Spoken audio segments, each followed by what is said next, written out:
The next query really is regarding a woman who is pregnant or is nursing, breastfeeding, nursing, rearing the children.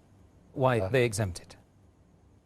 According to the verse of the Quran in Surah Baqarah, chapter number 2, verse number 185, that if a person is ill and traveling, he can make up his prescribed periods of day of fasting later on. So most of the fuqahas, most of the scholars, they say that these women who are pregnant and breastfeeding, they come under the category of those who are ill. So therefore, if they want, they can abstain from fasting. But there are clear-cut Sahih hadith in which the Prophet has exempted these women from fasting. Mentioned in Sunan Ibn Majah, hadith number 1667, that our beloved Prophet says, the obligation for a person to fast and part of the prayer has been lifted from a traveler. And the obligation for fasting has been lifted from a lady who's pregnant and who's breastfeeding.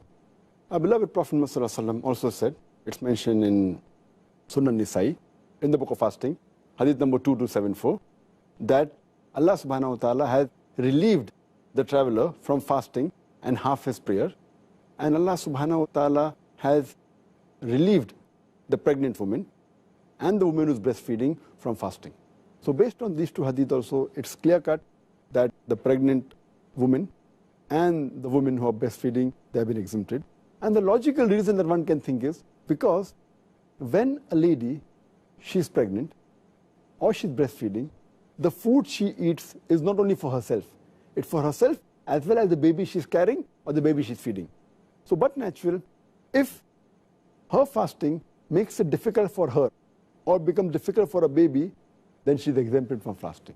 But if she's in the early stage of pregnancy, and if she feels, or she's breastfeeding, and if she feels that fasting will not cause any damage to her health and will not cause a damage to the baby, then she should fast.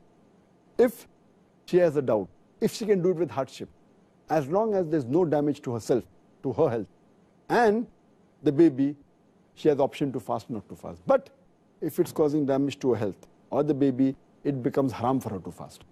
Because Allah subhanahu wa ta'ala does not want to lay a burden more than what a person can bear. And in this regard, that is the reason Allah has exempted them. Later on, when they are healthy, when they stop breastfeeding, or when the pregnancy ends after postnatal bleeding, then they have to make up for the fast they have missed before the